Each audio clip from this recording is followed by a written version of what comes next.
Nobat is arrested today. Nobat Events kankubuulireko ekintu kimu. Nobat Event. Sitera kwogera bintu ne bitatuukirira manyi ebintu bingi in this country. Nobat Events. Message eno mugimompeere. Nobat Events I know a lot. Ero kimanyi.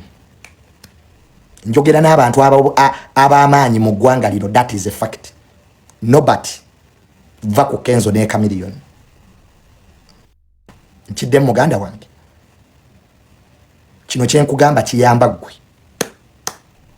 Va ku Kenzo ne Chameleon. Ojja kunneebaza. I know why I'm saying this. Do you know that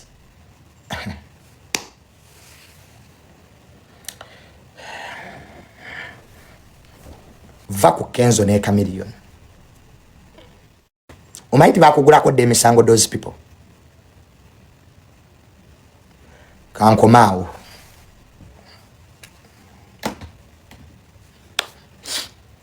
Nkubuulidde. Leero mbadde ku poliisi nina bingi ate byentegedde.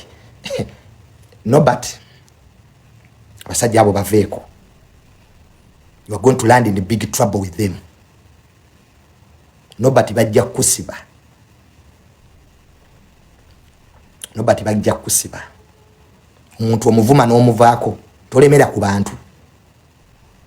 Abantu baleke. Just let them be.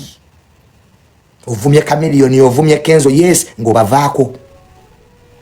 Kwa my brother. Tolemera ku muntu Nobat. Jiteeke erifuga social media. Naye Chameleon ne Kenzo. Ku bitono by'emmanyinze eby'omunda bye bakubalira binene. And I don't know why Nobat toyiga. Bakukwata ku CPS nomala wiki namba teri munene yajja. Nobody even helped you, Nobat. Be sincere to yourself. Be real.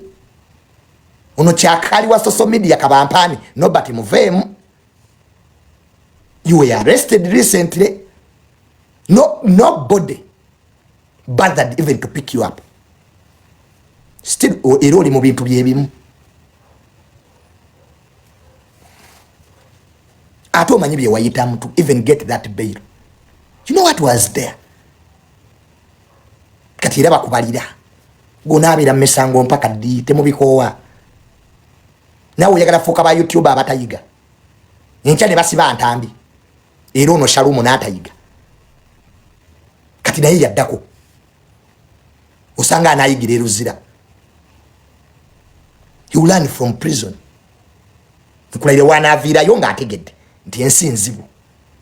Abazadde tebabazannyirako. He will learn.